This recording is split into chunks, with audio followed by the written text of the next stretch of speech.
This is the one thing. It's my little part of the show. Ladies and gentlemen, welcome into our sports podcast. Thank you for all of the viewership on the previous episodes. We had a really good episode last week with Alex and Mike in doing our round four mock draft. It's round one, but our four of us in there doing our picks. We had a really good time. Now we're moving on to something a little more different. We're switching up the formula. We're gonna do some draft superlatives, cover some players and some attributes we think that they have, and talk about that a little bit. Today, I'm going to bring in my co-host Matt. How's it going? It's going good. I got a new mic, so I'm kind of curious to see how it's going to turn out. Hopefully, it's all good. Hopefully, it all works out, and it's much clearer than what it used to be. But we'll see how it goes. I'm pretty excited. I think this is going to be a fun episode because we can really let our opinions of different people and different players really show, and I think that's a lot of fun. Yeah, I'm looking forward to it. So how it's going to work is that we have a little list of a lot of like little superlatives and things we want to talk about, and also at the end we're going to be doing a round robin kind of dodgeball in the park type deal where we are going to be picking teams. We're both captains of a team, and we're going to pick an offense: quarterback, running back, two wide receivers, a tight end, tackle, and an interior offensive lineman, and then we're going to compare and see who got the better team at the end. So I'm going to head it off to Matt. I'm going to get you started on our superlatives. All right, so we're gonna start off with the highest ceiling. I honestly haven't given this much thought because we just came up with this superlative list, but I think the highest ceiling right off the bat is probably gonna be Zach Wilson. That rocket arm is, reminds you of Aaron Rodgers and Patrick Mahomes, and if that's what your comparison is, you can't get much better than that in terms of a quarterback. Uh, so overall, I mean, I think a quarterback's an easy answer. And I think other than that, I think I won't take another one. I'll let Christian give his answer so I don't steal one of his. Yes, please reserve only one answer, as you And may take others from me. yes, but And but I would love to come back to those questions because I have some other names in mind. So Christian, yeah, who do you think I'm has the highest ceiling? I am going to go with Kyle Pitts, tight end of Florida. I think that he really can hop in, and tight ends don't often translate very well to the NFL. Give him a few games, give him a few weeks, and especially if he's in a good system, I think that the sky's the limit for Kyle Pitts, and he can go down as one of the greatest tight ends ever to grace the game. He's a big wide receiver and a small tight end, and incredible in the slot. But I think that he can very quickly join the ranks of your Kelseys and your Kittles, and eventually surpass them because I think inherently he's way more athletic and he's 10 years younger than them.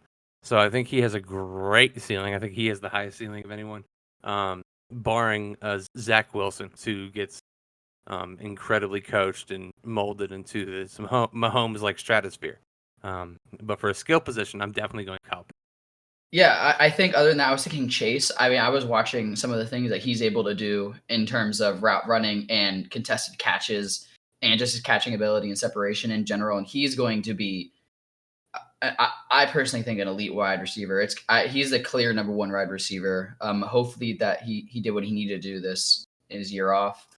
So he was one of the people I was thinking of. I think Jalen Waddle's also a really good one for someone with a high ceiling. If he can turn into Tyreek Hill, which is his comp for most parts, that's also going to be a very very very good player. So Yeah, I can definitely see that. I see Jamar Chase. I don't know. I really like Jamar Chase, and he is my wide receiver one, but I'm not sure if I see him busting out into beyond elite territory, like to be one of the names in the NFL. I see him top 15, top 10.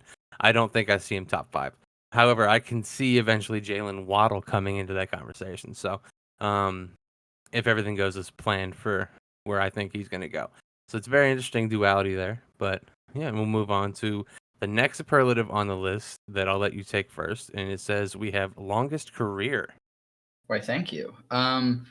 Longest career, I think that you have to go quarterback here, which is kind of unfortunate because I would like to go a different position, but it's kind of hard given the current landscape and how much longer quarterbacks are playing than any other position. And with that being said, I think I'm gonna go with Trevor Lawrence. I think that his play style kind of fits the longevity. I think someone like Justin Fields and Trey Lance could really suffer from their running, start taking hits, and over time it could just end their career a little bit early. It's not like they're not going to make it. I'm not saying they're not going to make it to like 38 or something like that, but I think overall that's really going to hinder their ability to play longer. And then Mac Jones, I think that if he has a good career, I think he plays the longest. But I think Trevor Lawrence is going to get that first overall pick privilege and that little extra bonus for his entire career. So if he can stay healthy, I definitely see him playing the longest. Oh yeah, I have to agree with that. He is a very good pick here. I am struggling to try to find what I was thinking of for my pick. It's a tackle who's very young. But with that, I think I'm just gonna go with Christian Darrisaw, from Virginia Tech tackle. He is he's pretty young, so I think he has a lot of time left on him. He he's very raw, but still very good. So he has a lot of ability to grow. He played a lot of games at Virginia Tech, and he fit into different schemes. There was power schemes, there was zone schemes that he was working with, and I think that he has a lot of potential to become one of the like known tackle names in the NFL and continue down a 15, 16-year path because from what I'm aware, he doesn't really have any injury history. He's a very good kid. He attended Fork Union Military College, so he knows how he can follow rules and stay in line and everything. I think that Christian Darrisaw is going to be a dark horse for this position here outside of the quarterback, which are the more obvious answers, but sometimes some tackles and some wide receivers can last a real long time. So, and also Frank Gore. Also, Frank Gore. So I'll let you get the first pick on this next question, since I took the easy way out this last one. But I'll give you most likely to bust. I really don't want to do this. I know you're going to be really mad about this, and I'm going to say this because I just haven't seen a history of people with this type of resume having incredible success in the NFL. I'm gonna go Devontae Smith. I don't know if he's technically most likely to bust, but he's one that I see busting. I think Devontae Smith, you can say he plays bigger than he is and everything. Eventually, that will catch up to him. Uh, you can see Deshaun Jackson's, Tavon Austin's, um, even recently Debo Samuel's. Not even they've done okay, but they haven't lived up to the things they did in college. And I think Devontae Smith will do that. He comes in with historically high expectations. I don't think he'll be able to live up to. I think he will be serviceable, and I think he'll be good at times, like Deshaun Jackson. But I'm not sure if we are going to see something completely demonstrative like he did in college. I just have to say, I think Deshaun Jackson's a terrible comp for Devontae Smith. I'm not saying the way they play. I'm saying what they look like. Like Maybe I think he's a better Marquise Brown is what Devontae Smith is, and Marquise Brown has had about 2 or 3 good games over he's his 2 years. he's slower than Marquise Brown, but he's got better route running. I mean, he's got better contest catch skills. I mean, yeah, they're all So going to be completely different. But if you want to, like everyone, if you're going to nitpick entirely, it's like there's nobody is anybody. Everyone's different. Everyone has different skills. I agree, but I think there's people who are closer to his body type that are better comparisons. I don't think comparing him to speedsters is the right thing because that's not really Well, what those are he his body does. types as He well. They're the exact same weight. They're all like Sure, but 180. they play different, right? Well, that's not his weight. Yeah, but like how they play. So like I don't think their play styles will are comparable enough to say, oh, this person's really small and skinny, and this person's really small and skinny, so therefore they're not going to bode well. I think he's a completely different player than like Hollywood Brown and uh, and Deshaun Jackson. And Debo Samuel is more of a gadget player. I mean, you're going to compare him to. I mean, he's got better vision than Debo Samuel's and better contested catching than Debo Samuel. So I think overall, I don't like that comparison. Obviously, I'm jumping to his defense because I like him, but I could see the argument of why he's going to bust. I just have a problem with your reasons why. But I'm going to go with JC Horn. I think some of the problems with JC Horn is that he's very handsy. He's a big physical wide receiver, but a lot of the stuff he got away with in college to keep receivers close and to not let them get out of their breaks and things like that, he may not get away with in the next level. So hopefully a coach can get that and clean that up. But I could definitely see if he's unable to fix that and he's unable to adjust to the game, then that could be a real problem for him in the future. Which, I mean, it's nice to like not go quarterback here, but I think all of the quarterbacks can have a fair level of success, and I think they're for the most part accurately rated for what their skill level is. So I'm gonna go with J.C. Horn. No, that's fair. He's pretty grabby.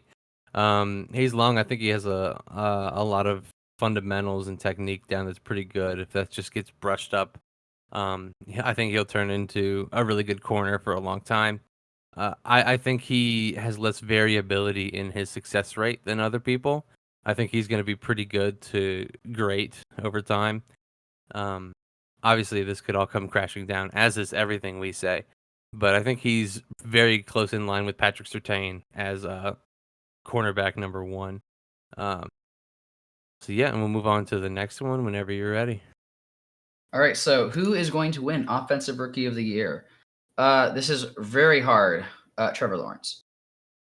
I, Really? I I know I've already gone with Trevor Lawrence once, but I think that he's being set up as a golden child. I think being set up as someone who can do no wrong.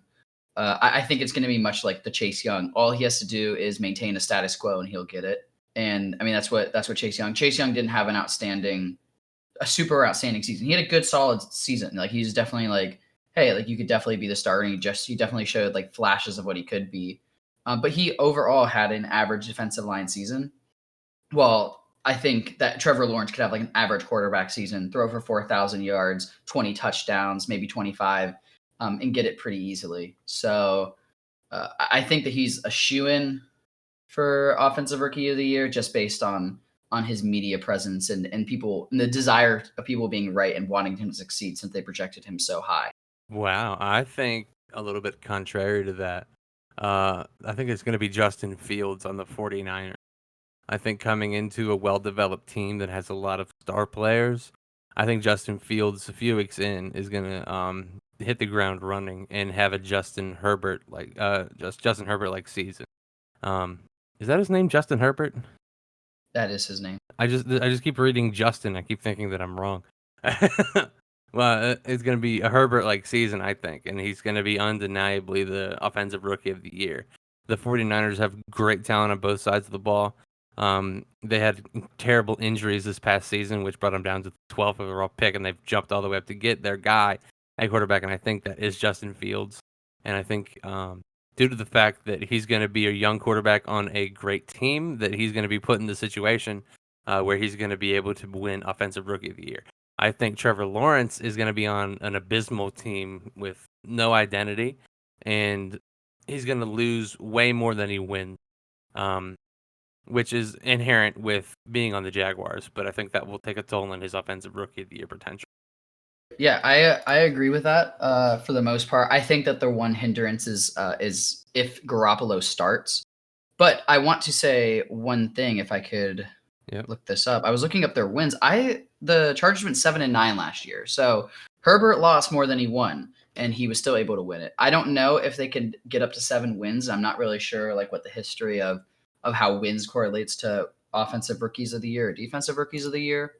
But yeah, no, I mean if Field starts from the beginning and he's going to be in a good scheme, so Well, I I wasn't think only he's totally speaking gonna. on the win percentage that he had. I was Well, uh, you're saying he's going to be in a good team, and you thought that Lawrence was going to lose more than he wins, and that's all I was saying. Is I don't know if that part. I was just commenting on that part. well, Um, 6-9 is relatively even. I think that the Jaguars are going to go something along the lines of 3-13.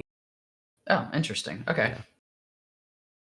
very very cool. I think they get 2 free wins, so they get to play the Texans twice, which could Uh, be who a knows? huge dub. All right, next one I'll let you take. It is. I am on a different sheet right now. Yeah, it's Defensive Rookie of the Year, and you have handed me the biggest crapshoot in this draft. This is such an offensive heavy draft. It's ridiculous. It could be really easy for me just to go who I think my top defensive player is. I can go Patrick Surtain, Micah Parsons, J.C. Horn. But is a little. I'm gonna go a little bit off the beaten path, and I am going to go with a linebacker. I'm gonna go with Zaven Collins. I think that I don't know where he's gonna end up. I have no clue. But I think he is gonna end up in a position where he's gonna be moving around a lot as like an edge rusher, a middle linebacker.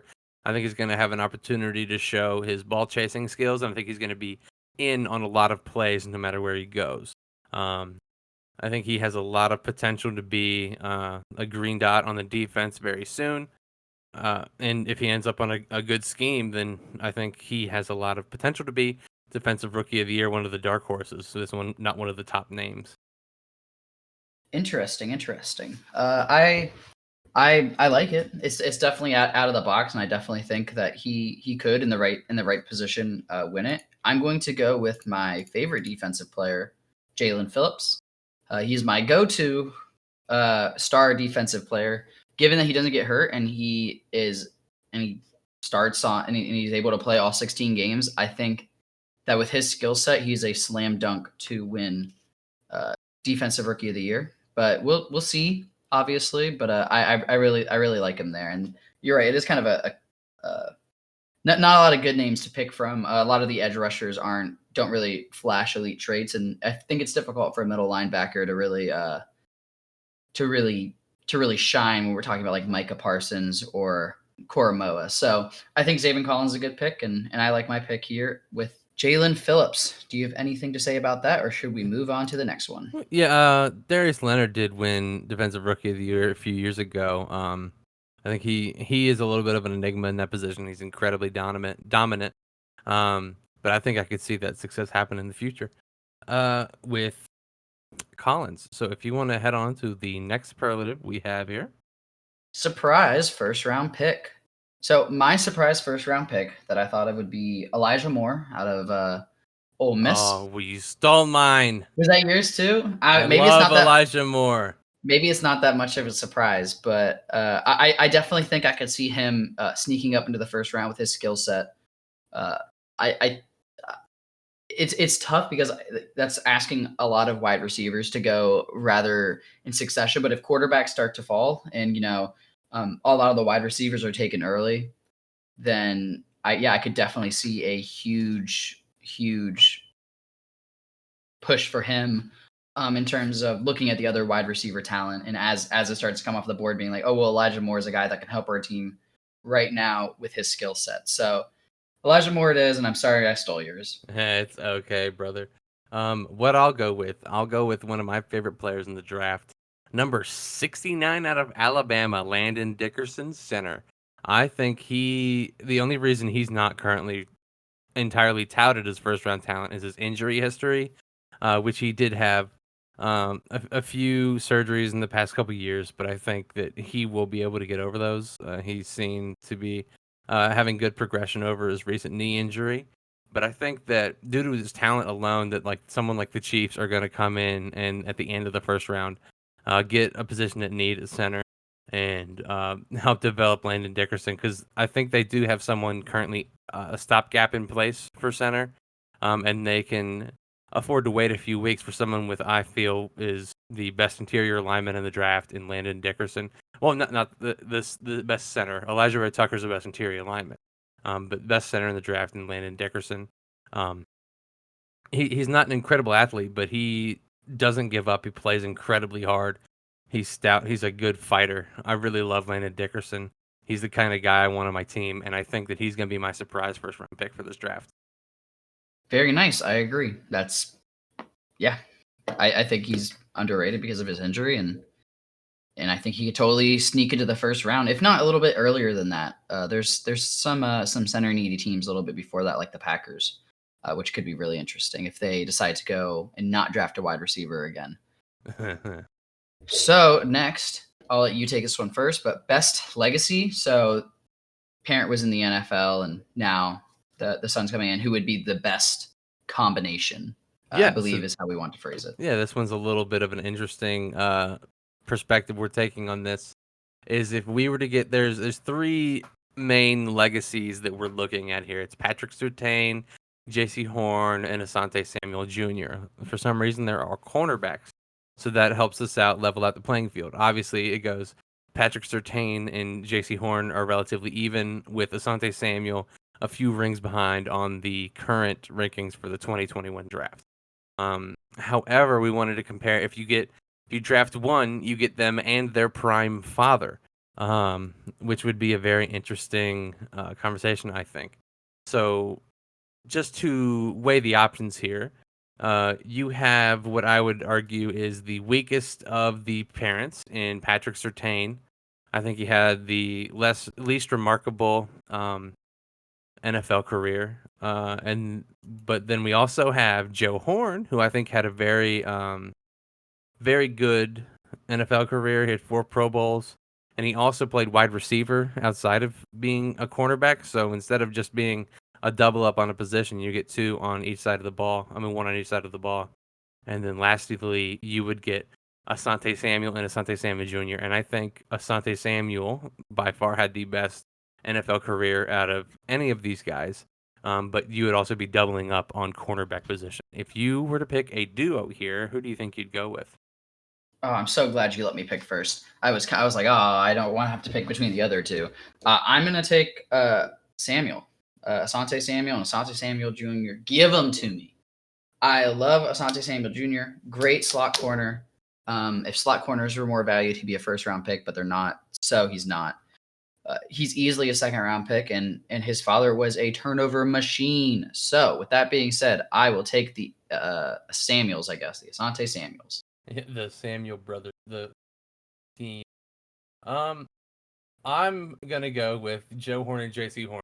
I think that J.C. Horn is a top talent in this draft, and I think that pairing that with the duality of having the wide receiver father who was in a great position, being on those New Orleans teams in the early 2000s and having great seasons, many Pro Bowls, obviously, being one of the favorite targets there. I really like the combination of having someone on both sides of the ball that you can rely on who are both good players. I think JC is going to end up being a better pro overall, but it's not hard to win in the situation. Yeah, and I know Certain. Now I'm second guessing what their first name is. Patrick. Patrick. I'm sure Patrick Surtain's gonna have a good career, but it's always kind of difficult getting Alabama defenders out of college. It's very hit or miss with a lot of them, just because they were in such a good program and they were taught so well so early. So I'm always a little bit nervous about cornerbacks. We'll see how Surtain turns out, and I think he'll turn out fine. But that's just something that I always keep in mind with Alabama defenders. I'm always like, but like, was it the system? And it's kind of like one of those things you have to separate. Like when a Patriot leaves the Belichick system, you're like, was it the system? And for Brady, it was no, which is kind of fun. But we will move on to the next one, unless you have anything else to say. No. And we will go with 1 year wonders. So this will be, a good rookie year, but after the rookie year, they're just really not the same. So I'll let you have the first pick since I stole the Samuels. Yeah, so this one's a little tough. It's hard to predict who might come into a really good position at the beginning and then fall off later on. For that, I feel like going edge rusher immediate just off the rip.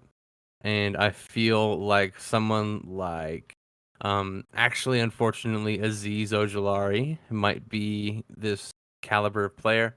I can see him falling into a good situation where he will be able to come in and be young and around the corner and quick, and keep fighting. But I see him. I don't when I watch Aziz, he doesn't have anything over the top for me. He doesn't have any um, immeasurables like like size, speed. I mean, those are measurables, but like something you can't coach is size, speed. He doesn't really have that as much for me. He's fairly young, so he coming he could be coming ready to go, but unfortunately, I could see him tapering off at a very um, significant level. He doesn't have great bend, and everything he does is very good, not great. So I could see that catching up very quickly. Oh, interesting. I like that pick. I could definitely see. see him having a good first season, especially with all that untapped potential. But maybe if it falls off, and that makes sense. I'm feeling like I want to go running back here. I don't know if that's cheating because I don't know if we took a running back in our first round. But I know running backs typically could have very good seasons in one season and then fall off rather quickly just because of the nature of the position. And if we're going a most likely to, I'm going to go with Travis Etienne. A lot of his skills come from his speed, and I think that if he gets hit one too many times, maybe at the next level, that's something that he may be a little bit more cautious. He may not hit the hole as hard. And again, I don't know, and I'm not projecting this for him. But if I'm going to pick who's most likely to have one good season and then taper off, a lot of his game is based around his speed. And if that's taken away for any reason, I could totally see him not having a good second year, or maybe if he becomes a focal point of an office because he had such a good season one season that they take it that the goal of the next season is to take it away. So he may suffer after that. But yeah, that's who I'm going to go with this one. Do you have any comments on that one? No, I think that's great. I like that pick. I didn't want to go. I'm sorry, I get closer to the mic. I didn't want to go running back because I do feel that is the obvious choice. Obviously, one of us should do it because the faux pas exists there for a reason. But I completely agree with you. I do, of the top two, I would pick Etienne over Najee Harris because I think Najee has a little bit more staying power. But I like your pick. So we can move on to the next superlative that we have on here, which is second contract star, which is who do we think will have the biggest payday or will be the best on their second paycheck as opposed to their first few years. And for me, I am going to go another edge rusher here, and I'm going to go Gregory Rousseau. My opinion on Gregory Rousseau exists entirely upon him not having that much experience as an edge rusher, but with all the size and potential in the world. I think if he lands in a situation like I have him mocked to, I believe, on the Browns, um, he'll sit behind, Clowney and Garrett for a few years, learn the ropes, and then in his last year or two will blossom and become someone who gets a huge second contract that wasn't necessarily going to get that at the beginning of his career. I think he has a lot to look up to if he gets in a great place for his development. I think that the sky's the limit for him. Oh, that was such a good one. I'm so jealous because I was thinking along those lines, and I'm gonna go with Owe. Again, crazy athlete, a lot of skills. Just you gotta contain it and point them in the right direction. So it's going to be pretty interesting to see what happens overall. But I think yeah, your pick with Rousseau there, huge, and then I think Owe could follow along the similar veins. Again, a freak of nature, and hopefully he's able to develop. But I think it might take him a little bit to really catch up to the speed of the game. Um, so yeah, if you don't have any comments on that, Nope, we're all good. I will move on to the next one, which is who is going to get drafted shockingly high. So that's kind of similar to a surprise first round, but shockingly high could be someone who is, in the 20s and gets drafted in the 10s.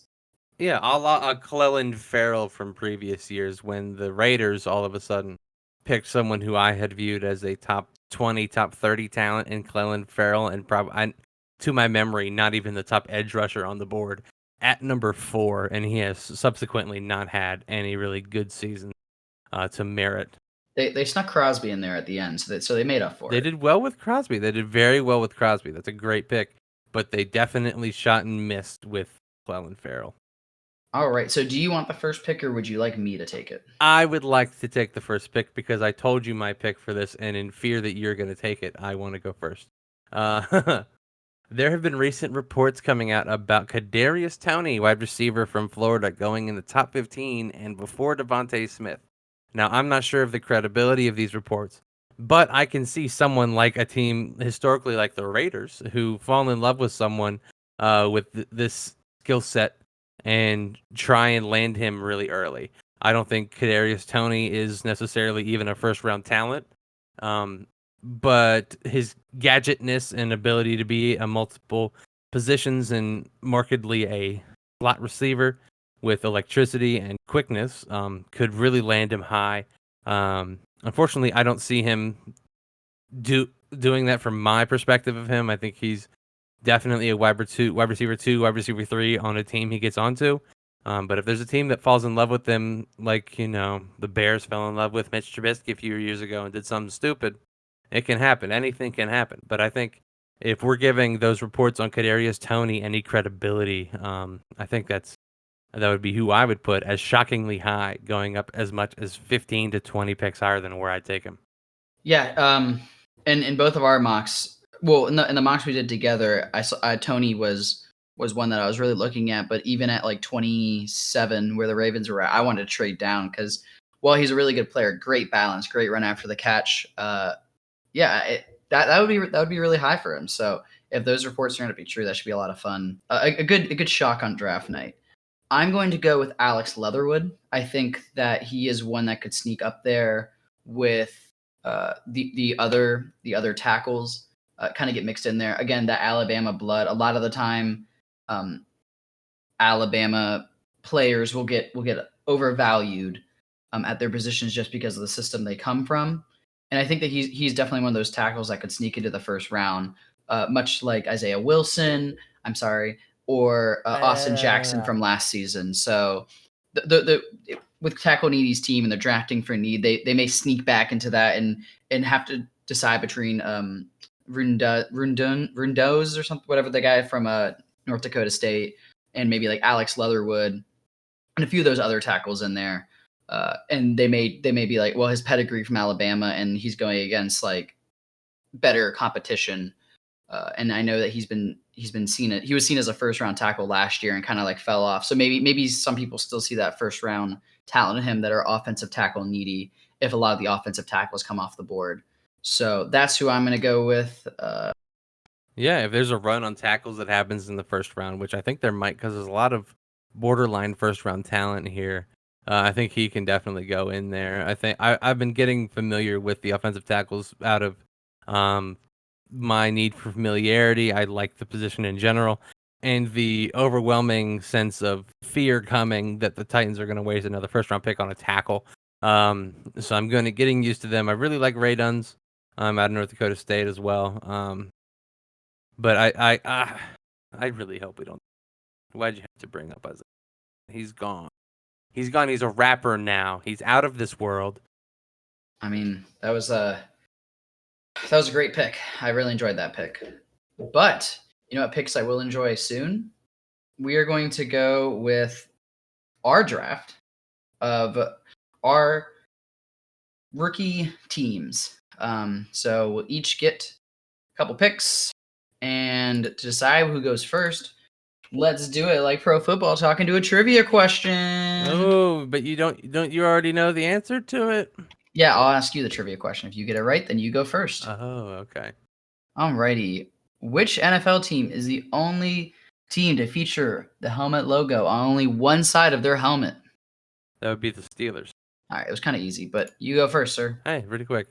And so, as we previously discussed, prior to us recording this podcast, the first pick in the draft is going to be pretty easy. My favorite player, Kyle Pitts. The drop off in tight end is redonkulous after Kyle Pitts. So I'm going to secure him as a weapon for my team. All right, and I'm going to go with Penei Sewell at number 2.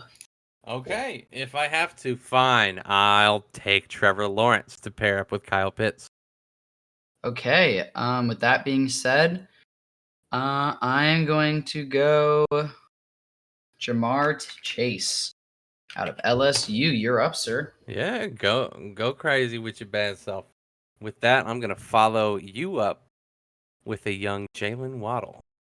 Ooh, see, yeah, I was playing a little game of chicken there because I wanted Vera Tucker as my interior offensive lineman. So Good I play. figured Good you'd take play. Waddle, and if you didn't take Waddle, then I was gonna take him next turn. So Yeah, it's good win-win. play. Good play. Now that we only have quarterback, running back, wide receiver, tight end, offensive tackle, and interior offensive lineman. So with here, I'm gonna double down on the Alabama wide receivers and get Devontae Smith here. Ooh, all right. I guess that means I should probably go running back. And with my running back, I'm going to go Travis Etienne. Okay, and we will run the Alabama offense with Najee Harris. So it's not. You should have picked Mac Jones. Oh, I would never pick Mac Jones. Who do you think I am? You can pick him. No, I'm gonna pick Zach Wilson. And well, none of our rest of our picks matter since we can't pick the other position that we have. But let's hear your last two picks. Exactly. You have an offensive tackle left and interior offensive lineman. So I am obviously going to go with Rashawn Slater here for my tackle. He's the best one left on the board, and he's a great value this late into our little draft here. Okay, and then I will go Rashad Bateman out of Minnesota. So with your last pick, interior offensive line, who are you going? And with my last pick, I'm going to pick my guy. I'm going to pick Landon. Oh my God, I forgot his name. I'm choking. Dickerson. I thought I was writing Dick, and then I couldn't remember the rest. I got caught on Dick. No. Okay, so what I is was going to go my... There's like no tight ends. There is a guy out of Notre Dame or something. Yeah. But continue with what you were saying when you were picking Dickerson. Yeah. I got confused by Dick. I really like Landon Dickerson. I like the way he plays. I think that he's sturdy enough to keep up time for Trevor Lawrence to get running, get throwing to all these great weapons we have. Okay, and I'm going to pick the consensus number 2 tight end in this draft. Freiermuth. That's a fun name. The Ravens are probably going to pick him actually the Bears. That is a Bears pick. 150%. That is a Bears pick. Notre Dame tight end. That's a Bears pick. That is a Bears pick. Granted, I do have my running theory that teams with really good tight ends typically are the best teams in the league. I mean, if you look at it, this past season or two years ago with the Super Bowl between the Chiefs and the 49ers, you had Travis Kelce and you had I'm blanking on their names now.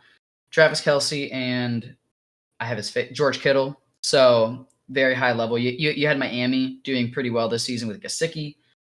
The Ravens had a really, really good season in 2019 with Mark Andrews. He had like an all pro season.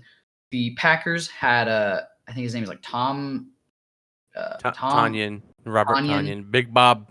Yeah, so he did great, and I'm feeling like a trend that teams that do really well tend to have really good tight ends. This year, Gronkowski and Kelce back in the Super Bowl. So, and all those Super Bowls with Gronk and Tom Brady, you always there's always that tight end. I feel it could just be that teams with good players get to the Super Bowl, but that could be what happens there. You're right.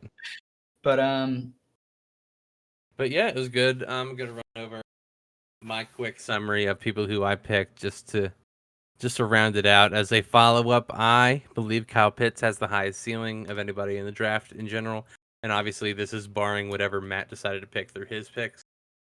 I think Christian Darrisaw has a lot of potential to be a long-lasting stalwart at the tackle position for whatever team he ends up with. Shockingly, I have Devontae Smith going most likely to bust. For offensive rookie of the year, I think Fields will end up in a good position, Justin Fields, for him to be a impact player on a good team and ultimately win a lot of good games. I have for defensive rookie of the year, I have Zaven Collins, who I think can make a lot of impact and be seen in a lot of plays, which is a good thing for defensive players if you don't have incredible name recognition that this draft. And then for my surprise first-round pick, I have Landon Dickerson. I think someone's going to go for the talent and ignore the previous injury history. For my best parent legacy thing, I would have gone with the Asante Samuels, but I did end up picking Joe Horn and J.C. Horn because I think that the duality and the multitudity you have with a wide receiver and a cornerback is very good. For my one-year wonder, I went with Azeez Ojulari. I think he can come out and do very well at the beginning and then fall off later on just due to him not having any overwhelming characteristics, in my opinion. Contrary to that, I would put Rousseau as my second contract star, where I think he has all the talent in the world and potential in the world. He just hasn't learn how to play the position enough for me at the beginning. And then finally, for my superlative, for shockingly high drafted player, Kadarius Toney, and that is due to the reports recently seen about him potentially going in the top. Matt, if you'd like to cover over what you've talked about as well. Yeah, absolutely. So I have the highest ceiling as Zach Wilson. I think that rocket arm, if he lives up to his potential, then he is going to be a star in this league, and the Jets will be hopefully not ruin another career. Longest career, originality. I went Trevor Lawrence. I think quarterbacks typically have the longest careers, just how the game's trending and the rules are being put in place.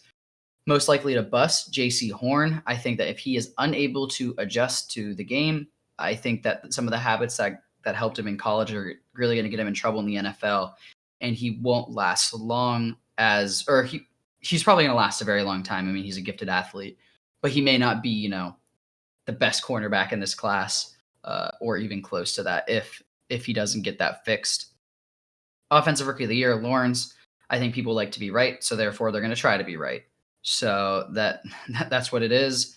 Defensive Rookie of the Year went Phillips. I think he has the highest ceiling of the defensive players, and given that his injuries don't bother him and he plays all 16 games, I think that he could really, really be in the running for Defensive Rookie of the Year. Next, we have Best Legacy. I went with the Samuels. I love Asante Samuel Jr. as a slot corner. I think he's really, really good. And his dad was obviously a pick six machine. 1 year wonders, I have ETN. I think that he's mostly based off speed. If that's taken away, it could be a problem in the future. I don't think it will be. I think he'll be just fine. But again, we're playing most likely to, so I have to guess. Second contract star, much like Christian, I went edge rusher who was developmental prospect in Owe. I think he's a freak, and I think that once he starts to learn the game, I think it's going to take him a few years, but once he does, he's going to be a physical freak and get a big payday. But you won't hear about him very early in his career. And last, we have shockingly high.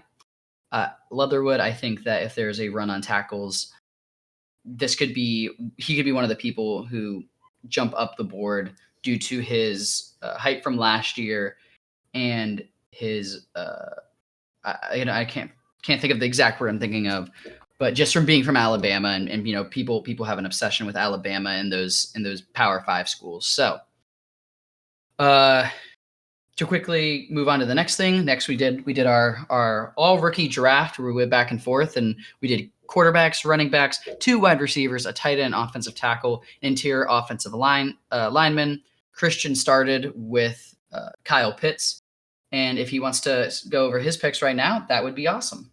Yeah, I think we have a fairly good matchup here. Obviously, there's only around 10 players we were picking. So it fell pretty easily into the spot where I think that an offense led by Trevor Lawrence with weapons like Najee Harris, Jalen Waddle, Devontae Smith, Kyle Pitts, and blocked by 2 versatile and strong offensive linemen in Rashawn Slater, Landon Dickerson.